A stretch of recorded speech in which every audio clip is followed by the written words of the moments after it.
ଚିଲିକାରେ ଅବକାରୀ ବିଭାଗର ଚଢ଼ଉ, ବିପୁଳ ପରିମାଣର ଦେଶୀ ଓ ବିଦେଶୀ ମଦ ଜବତ, 3 ଗିରଫ।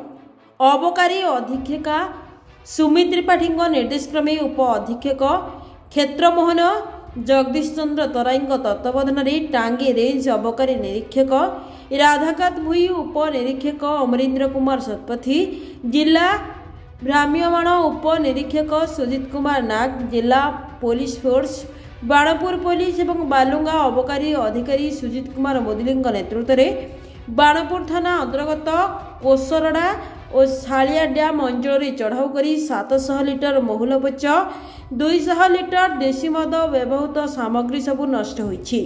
ଏହାପରି ବାଲୁଙ୍ଗା ଥାନା ଅନ୍ତର୍ଗତ ବଡ଼କୂଳ ଅଞ୍ଚଳରେ ଅତର୍କିତ ଚଢ଼ାଉ କରି 307 ଲିଟର ଦେଶୀ ଓ ବିଦେଶୀ ମଦ ଜବତ କରିବା ସହ ଜଣେ ମହିଳା ସମେତ 3 ଜଣଙ୍କୁ ଗିରଫ କରାଯାଇଛି।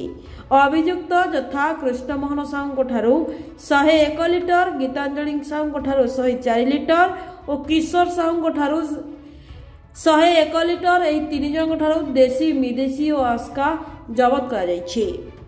ଗିରଫ ଅଭିଯୁକ୍ତଙ୍କ ବିରୋଧରେ 45 ବିଭକ୍ତ 25, 46 ବିଭକ୍ତ 25, 47 ବିଭକ୍ତ 25ରେ ମାମଲା ରୁଜୁ କରି କୋର୍ଟ ଚାଲାଣ ହୋଇଥିବା ଅବକାରୀ ଅଧିକାରୀ ଶ୍ରୀ ମୋଦୁଲି କହିଛନ୍ତି।